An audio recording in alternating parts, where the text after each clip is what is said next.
കൂട്ടുകാരെ, ഇന്ന് ബ്രേക്ക്ഫാസ്റ്റിന് പാൽപുട്ടും കടലക്കറിയുമായിരുന്നു. പാൽപ്പൊടി ചേർത്ത പുട്ടിൻ്റെ റെസിപ്പി എനിക്ക് കിട്ടിയത് ഇൻസ്റ്റഗ്രാം പേജിൽ നിന്നാണ് കേട്ടോ. അടിപൊളി ടേസ്റ്റ് ആയിരുന്നു. ഒരു ബൗളിലേക്ക് പുട്ടുപൊടി എടുത്തു, പാകത്തിന് ഉപ്പും വെള്ളവും ചേർത്ത് മിക്സ് ചെയ്ത് ഒരു 3-4 മിനിറ്റ് നേരത്തേക്ക് മാറ്റി വെച്ചു. പിന്നീട് ഇതിൽ വെള്ളം ചേർക്കാൻ പാടില്ല, കാരണം പാൽപ്പൊടി ചേർക്കുന്നത് കൊണ്ട് കുഴഞ്ഞു പോകും.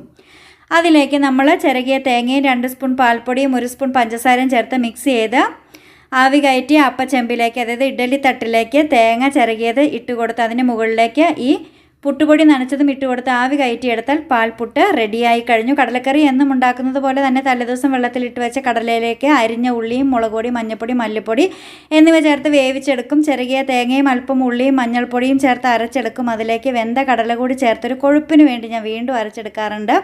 അത് ഈ കടലയിലേക്ക് ചേർത്ത് ഒരു 2 തിള വന്ന് കഴിയുമ്പോൾ കടുക് പൊട്ടിക്കും. അതായത് ചുവന്നുള്ളിയും ചുവന്ന മുളകും ചേർത്ത് കടുക് പൊട്ടിച്ച് ചേർക്കും. അടിപൊളിയായിരുന്നു കേട്ടോ.